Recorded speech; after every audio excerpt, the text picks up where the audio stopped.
Hello, everyone, and welcome to Rev Sports. We are here back with a post-match live, and today it was Punjab Kings who have made a statement win against Lucknow Super Giants. I mean, even though Lucknow was able to reduce the margin of defeat to 37 runs, it was by every means a very big win for Punjab Kings, and that pushes them to the top two in the table. Joining me is Bharat Ramraj. Sir, what a spectacular win. The way that Prab Simran, Shreyas Iyer played, it was spectacular to say the least. And in the initial overs as well, when the way they bowled and got the top four out in the initial phase of the game, and only they that put Lucknow out of the game already. What are your thoughts? Yeah, they got some late movement. As you saw, this Harshdeep Singh got some late movement with a new ball that really helped. He's one of those bowlers. As Sachin Tendulkar once said in a video that certain bowlers don't give the telegram to the batter. That is what Harshdeep Singh does, I guess, because if you look at his trajectory, it doesn't feel like it is swinging. Then at last moment, it swings a bit, and then it seems off the pitch, and that is what he basically does. And you have to give credit to their even their batters. Prabh Singh has definitely improved his game through the offside. He's playing a lot more shots through the offside, and yeah, not just Arshdeep Singh. Obviously, someone like Omar Zai also picked up a couple of wickets, but I think he was definitely the leader of the pack. And with this late movement, he broke the back of Lucknow Super Giants' batting unit. Markram, Mitchell Marsh, and Nicholas Puran, all three of them gone. And that is where I think the match basically ended. To be fair, I think the way that Punjab Kings batted, they kind of out batted Lucknow Super Giants because the kind of shot making that Pram Sibram showed, it was spectacular, to say the least, and it was magnificent from the way they pulled off to 236 in their first innings, and then in the initial phase of the game, they kind of stopped Lucknow Super Giants, and like you said, it was brilliant bowling by Arshdeep as well. Is this the end of Lucknow Super Giants tournament? Is this the end? Because Ayush Badoni and Abdul Samad tried their best to get the net run rate in check, but was it any worth? Yeah, most likely it is. I know they still have a glimmer of hope somewhere, but it seemed like a side that was punching above its weight. And from here on, even if they win three matches, they will go to 16, and the net run rate is minus 0.469. So they've fallen behind in the pecking order. They need some huge wins. So I think more or less out of this tournament, I think it's a side that is kind of punched above its weight in the first few matches where they won some close encounters. But looking at that bowling lineup with Mayank Yadav struggling as well since his comeback, it was always going to be a struggle for them. Lot of talking points in this game. We have Prab Simran, we have Ashdeep, we have someone like Rishabh Pant, and even Mayank Yadav. What are your thoughts on, first of all, the 27 crore buy of Lucknow Super Giants, their captain, Rishabh Pant, who the way that he got out, it was abysmal because his bat went one way, the ball went in the other. Is this, I mean, just sums up his season. Yeah, yes, I think he's lost his confidence when it comes to T20 cricket batting. That's one point. Second point is I think bowlers know what to do against Rishabh Pant in T20 cricket. That's what I feel over the last some years, because he's a much better player. I feel against attacking lines, attacking lengths. That is what you get in Test cricket, attacking fields as well. A lot of slip fielders, uh, gully as well. So I think it's much better against that kind of bowling. But in T20 cricket, the fields are a lot more defensive. The lengths are a lot more defensive. Lines are a lot more defensive. If you can't bowl back of length and from over the wicket, you can still bowl fuller and wide of off stump and make him hit through offside. So maybe injuries also, that particular catastrophic injury that he had in 2022, it also played a part in terms of him not being able to play enough shots in front of the wicket. But definitely, I think he's a much better test player. So, and obviously his confidence currently is at a low. So all these factors, I guess, is the reason why he's struggling so much. And I don't think I would have paid. See, I know I'm telling it in hindsight, but if you ask me, I don't think I would have paid 27 crore for him in T20 cricket. You just look at his T20 record as well. So looking at that, I don't think he was worth 27 crore, but that is how sometimes auction works. I'm not sure if he's, I mean, if he's worth 27 crores or not. That is the demand and supply of the auction. Atrev sir also joins us. Sir, Rishabh Pant, another abysmal performance when the team needed it the most. Lucknow Super Giants, I feel, at this point in time are out more or less. They might have saved themselves from an embarrassing defeat. They might have saved their net run rate here by reducing the margin of defeat. But what are your thoughts on Rishabh Pant and Lucknow Super Giants season? They started on a positive note. I mean, they began well when Puran was going strong towards the beginning with Mitch Marsh. After that, Markram also started putting together a few good knocks. So the start was not that bad, but gradually it kind of the graph didn't exactly rise as it was expected to, and Rishabh Pant's failure with the bat must have played a part in that because he is the captain and he is the one of the leading batters of the side. We know that they have a I mean, power packed top three, but they needed substance, matter, muscle after that, which Rishabh Pant was one of the batters who was expected to provide that along with the others. And other than one half century and maybe a couple of cameos, which were or 18, 20 odd, he has not fired. And Bharat explained in details what possibly uh, the shortcomings are when it comes to punt and T20 cricket and when it comes to punt and test cricket. So I don't want to get into those details, but it's there for all to see, for everybody to see that Rishabh Pant's poor form has had a direct correlation with the uh, dip in the performance of his team after a good start. It has been a direct impact, no doubt about that. And now with Nicholas Puran also not able to perform really well the way he had been in the initial phase of the tournament, it has become a very tough fight for LSG to survive. But my question to you right now is the form of Prof Simran. He has never been that this consistent in IPL before, but this time around he's turning things up for Punjab Kings. He's playing like a superstar. The way that he has batted, the way he was smashing the bowlers across the park. He wasn't able to get that three-digit number, but still he did the impact that was required from him. Yeah, I think he's improved his game significantly through the offside. I think that is the key difference. Nowadays, pace bowlers, especially pace bowlers, can't just bowl outside off and hope that he won't be able to play shots. I think stats also agree.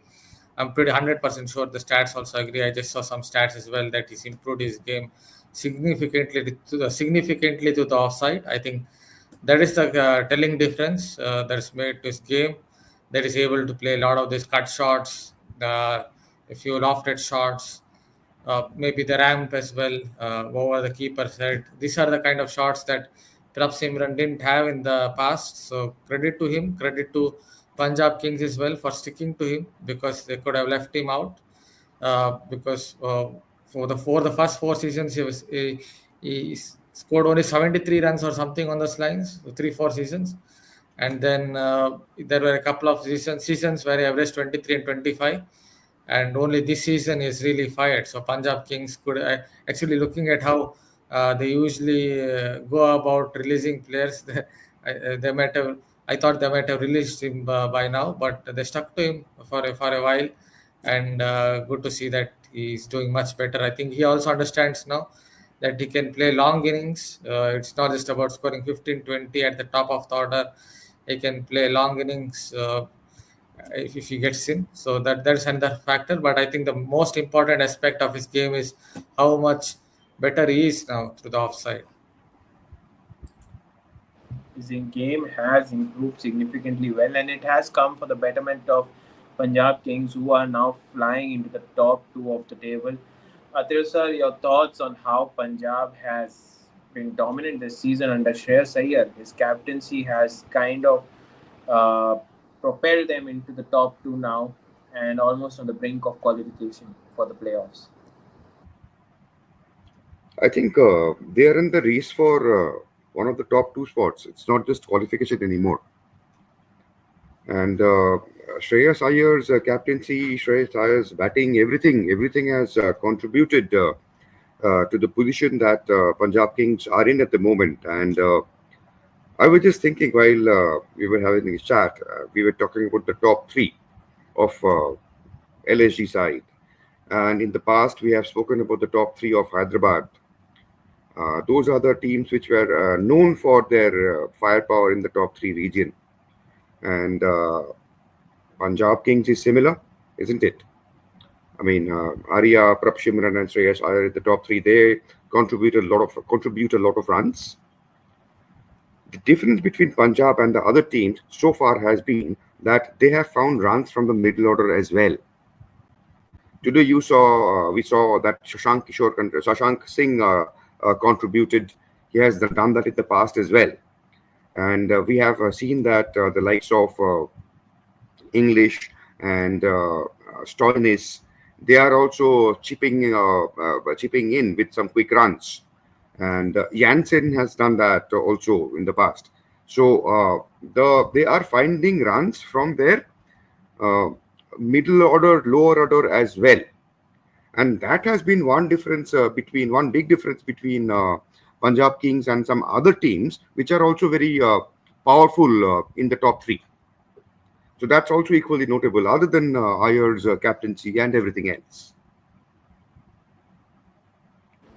Yes, definitely. A beautiful point pointed out by Atul sir is that we have spoken a lot about the top three of someone like Sunrisers Hyderabad, even someone like Mumbai Indians or someone like Lucknow Super Giants, whose top three were kind of smashing it for their teams. But at this, yes, sir. See, today it could have been. I mean, we have seen in the past that teams suddenly lost the momentum in the last 3 4 overs. So what looked like 210, 215 ended up 195. Today, what we saw that it went past 230. At one time, it looked like 220 easy, but to convert that to 236, that's where this belly, the core, the lower middle part of the Punjab batting order has is making a difference. Yes, definitely. But today's game, top three was Prab Simran, Arya, and Josh English. Uh, Bharat sir, your thoughts on Josh English, the way he came into this match, smashed Mayank Yadav across the park, scored some 22 odd runs there. What are your thoughts on Josh English and Mayank Yadav as the bowler that he has come out after his injury layoff? Yeah, that's a little bit of surprise in the sense that English is known as a better player of spin. That's what people used to tell. But he surprised people in that Champions Trophy game against England when he took on Mark Wood and Jofra Archer. And today he did the same against Mayank Yadav. Obviously, Mayank Yadav is not at his best. Definitely is not snapping the back. Uh, if you ask a biomechanist how a bowler like Mayank Yadav will get that pace up, you would definitely talk about how he snaps his back. That is how he gets that heavy ball going. I don't think he's snapping his back much, or as people would say, bending his back much. because maybe he's afraid of again getting injured. He's had so many back injuries. It's a different kinds of injuries, hamstring, back. So maybe he's not snapping his back as much. So definitely he's not bowling that heavy ball. It's just the ball is just sitting up. That's not a good sign for from Indian point of view. That's not a good sign because you've seen many fast bowlers from India in the past. After an injury layoff or so, they just lose pace and they lose other skills, and that seems to happen to Mayank Yadav. Hopefully, in another few games, he can get his rhythm back. But I feel he's just a little afraid that he will again get injured. That's why he's not snapping his back. Because see, different kinds of bowlers have different methods. If you look at Shoaib Akhtar, when he wants to get that little bit of venom, he just flicks that wrist. Where someone like, yes, he seems similar with Jofra Archer. But if you look at someone like Prasidh Krishna, if he wants to get his pace up, he was bowling 149 clicks in the last match. Then he kind of snaps his back. That is how he gets his pace up. And I think it's similar with Mayank Yadav. Somewhere he doesn't seem to be doing it. Most likely it is because he's little afraid of, cautious of not getting injured again. So yeah, that's not a good sign from Indian point of view. It is not. It is not. Achal sir, LSG, we were talking in the initial phase of the tournament that their bowling is one of the weakest in the tournament. Uh, but today, it's not just the bowling that failed, it was the batting as well. The middle order, the openers, no one worked around anything in a chase of more than 200 plus. It's important that your openers give you a good start. But do you think that LSG still hold a chance here that they can still try to get into the top four? But I mean, their bowling isn't working well. Their batting is collapsing. What are your thoughts? First, let's come to the less complicated question, which is their chances of qualifying. And well, it's not right. Let's put it make it very simple. I mean, the equation is very tight for them. So it's not looking good, and a lot of things are not falling in place. So unless there is a very dramatic improvement, sudden improvement over a short period of time, a burst of an improvement, their chances of finishing in the top four are not very good. And coming to their bowling, it struck me towards the beginning of the tournament itself, and we discussed this a number of times in our discussions over here, that not a lot of teams rely or do not rely at all on foreign bowlers. This is possibly the only team which has predominantly fielded an all Indian attack in almost all the matches. So that's a big difference. I'm not taking anything away from the bowlers who they picked. I mean, some of them looked good in patches. Some of them look good in for longer periods. But having said that, if you don't have I mean, I think a lot was depending on Mayank Yadav. Let's put it that way. I mean, but once he is not clicking 150, I mean, he possibly his effectiveness reduces by a significant margin. So an all Indian bowling attack. Well, why do teams spend a lot of money on somebody like a Stark or a Cummins or a Hazelwood, or even a lot of bowlers, Rashid Khan, that left arm bowler from Afghanistan, Faruqi, and there are many more in almost all the teams. Almost all the teams have foreign fast bowlers, and to go without one was possibly a risk. And I'm sure that a lot of thought went behind that, because it's they also knew, like I am saying, that this is the situation. They also knew that before me they knew this, so they had a plan which has not worked. They definitely had a plan and it didn't quite work well. But before we take a few comments, if are any, Swapnil, if you can put up the comments. Musical being one, will it be prudent for selectors to pick Ashdeep for England tour? Bharat sir, you want to take this?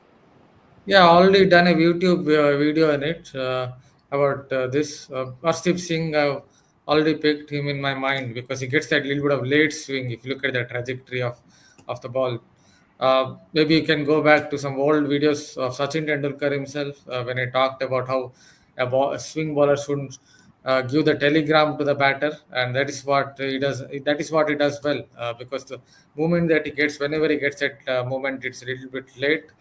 It swings in the air late and then moves off the pitch. That's what I think really works well for Arshdeep Singh. I think he's lost a little bit of his in swinger. Watched him in the Champions Trophy during the net sessions. He was working very hard on that in swinger. Still I feel that he's not very confident about getting that in swinger back, but definitely he's one of those bowlers who gets a little bit of late movement. Today also is getting that little bit of late movement, so you would want to have him in that squad in England. Yeah, I'm not saying every time he will go and swing the ball there, but whenever he swings it, he definitely gets that little bit of late movement. We saw it in South Africa as well last year in a T20 series. The moment that he got was late. There are some other bowlers with great respect to someone like Deepak Chahar because he's worked very hard. But the moment that he gets, you can see it in the air that it's more from the arm. It's coming from the arm, that swing, and then it moves away off the pitch. So that is, I think, the difference. So Arshdeep Singh is more like, in terms of late moment, I'm not saying he's in the same category. It's more in the category of, say, Bhuvaneshwar Kumar or the Dale Steins and Jimmy Andersons of the world when it comes to getting that little bit of late swing and late moment of the pitch.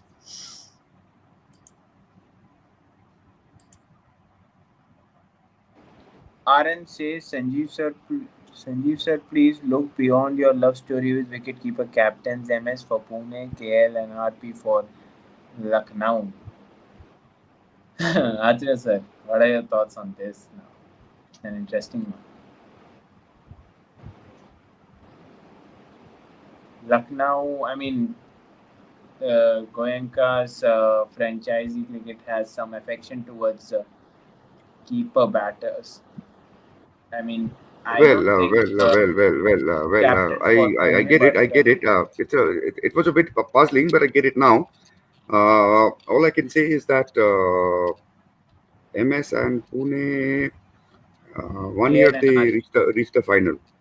They lost in the final, where actually Steve Smith led possibly in the Yeah, Steve Smith led. last phase They of the played tournament. against Mumbai Indians. Well, I duck this one. I duck under this one. Okay, then what next do we have? What is, Swapnil, can you put up the next comment if there is any? RM again says Friday, Mitchovan played in the PSL for Peshawar Zalmi. Sunday, Mitchovan signed by Punjab Kings in the IPL. Thoughts? Uh, Bharat sir? Yeah, this has been happening. You can notice in the last season, last year, I guess, not this year, last year, Reece Topley was signed by some Pakistan Super League team, played a couple of matches, and somewhere he withdrew before the playoffs and went on to play in ILT20. Most like he was telling that he has an injury. I'm pretty sure he didn't have an injury. I have a feeling that he got more money to play in the ILT20 and he played there. So this has been happening a lot in the recent past, and something similar has happened with in this case. Owen is yes, he's a young player from Australia. He's someone looks like a good striker of the ball. So and as you know, with the Punjab Kings, they're picking a lot of these Australians with Ricky Ponting at the helm. So another Australian gets in. Yes, I'm not saying it's not promising, but this has been happening a lot. Especially I'm seeing with uh, those two leagues, ILT20 and PSL, even with what we saw with Corbin Bosch, suddenly got into IPL, PSL. I think put a case on him or something on those lines for doing that. So with so many with so many leagues, players will start to pick that particular league where they will get more money, where they will get a little more fame, and that is how it works. That is how it works even if you look at in the market. Obviously, I mean, rightly put out by you, when so many leagues are starting to collide, a lot of players will start to go after the league that gives you the most money. So obviously that is IPL or even ILT20 that gives up Anubhav says, do you see rise of PBKS and at the same time fall of DC in points table? Atreya sir, DC has fallen, no doubt about that. They lost their last two games, and Punjab, on the other hand, is winning. What are your thoughts, Atreya sir? I have to check the final. I mean, the current standings at the moment. Can you give me the current standings at a glance? Uh, I think at the moment, Punjab Kings it's number two, third is Mumbai Indians, fourth is Gujarat Titans, and fifth is Delhi Capitals. Well, I mean, it's we have entered that phase of the tournament when one more slip will prove costly for at least a couple of teams.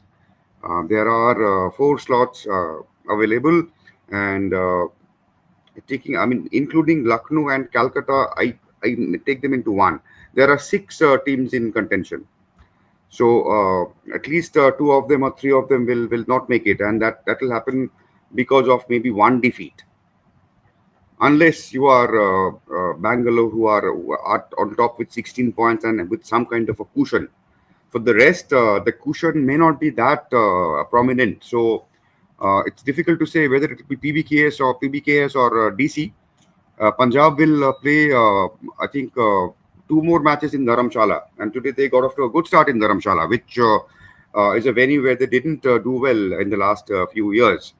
So they got familiar. So they will possibly have a bit of an advantage.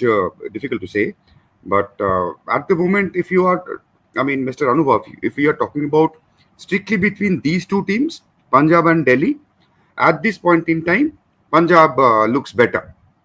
And by better, I mean they have a higher chance of qualifying. I mean, Punjab's chances of not making it are lesser than Delhi's chances of not making it. Punjab do stand at the at second position in the table. They have 15. They have 15 points and almost one leg in the playoffs. They most likely will go for the top two. And with that, I will say adieu to all of you. Thank you for all of us. Thank you all of you for joining us. Sorry for that. Thank you, Arthur sir, for joining us midst your editing shift, I believe. Thank you, Bharat sir, for joining us on a short notice. It was a pleasure to have you all, and it was a spectacular for a win for Punjab Kings as they go top of second. I mean top two in the table. Yes, sir. We are still to have a right-hander who has scored a century this IPL. Yesterday, Matre got on with the 90s. Today, we saw two more Yes, 90s. from So, England. Yes. a right-hander is still to get the 100. That's an interesting point. We still don't have a right-hander who has scored a century in this season's IPL. Who will it be? I mean, it can be anyone. A lot of players have been informed. Can it be Rohit Sharma? Can it be Prop Simran who can finally do that? It's all up on, I mean, it's all unfolding here at IPL, and we are going to be dissecting each and every play like we have always done. We will be back tomorrow with more such news, more such content, post match, pre match, and everything. And until then, do not forget to like, share, and subscribe to Web Sports. And tab tak ke liye, good night, Shabak Khair, and bye bye.